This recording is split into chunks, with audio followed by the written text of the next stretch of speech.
तर सगळ्यांना श्री स्वामी समर्थ. आज आमच्या घरी एक नवीन पाहुणा येणार होता, त्यामुळे मग सगळे साफसफाई आईने करून घ्यायला चालू केली.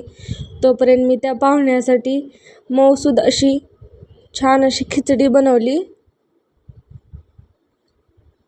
पाहुणा म्हणजे काय नवीन खास पाहुणा नाही, आमचा भाचा येणार होता.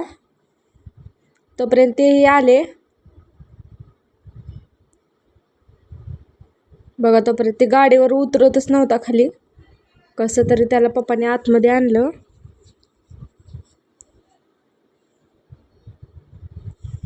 मग तोपर्यंत आईंचं त्यांचं चहा पाणी वगैरे चालू होतं. तोपर्यंत मग मी स्वयंपाक करायला घेतला. चपाती करून घेतल्या. त्यानंतर पनीरची भाजी करायला घेतली. बघा, मी पनीरची रेसिपी सांगते. मी पनीर छान असं तळून घेतलं. त्यानंतर कांदा टोमॅटो याची पेस्ट केली बारीक आणि तेलामध्ये टाकली. छान अशी पेस्ट भाजू द्यायची, तेल सुटेपर्यंत चांगलं.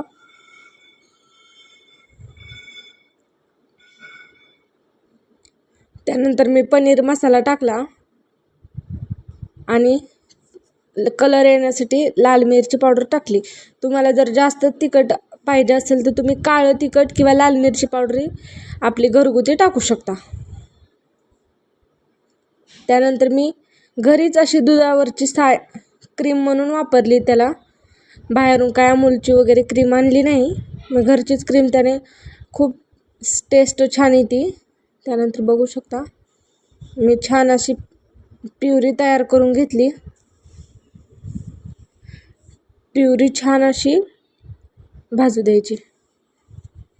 त्यानंतर मी मटर टाकलेले आहेत, माझ्याकडे होते अवेलेबल, त्यामुळे मग त्या 5 मिनटानंतर मी आपण जे भाजून घेतलेलं पनीर टाकलं आणि थोडीशी भाजी पातळ होण्यासाठी मी पाणी टाकून घेतलं.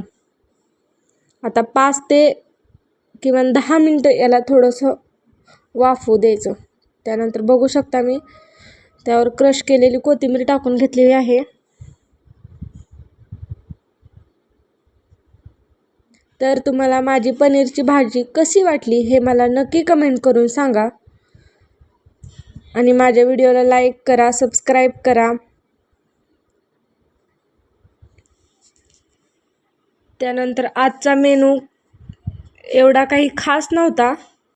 दीदी येणार होत्या, त्यामुळे त्यांचा पण उपवास असल्यामुळे पनीरची भाजी, चपाती, वरण आणि भात केला होता.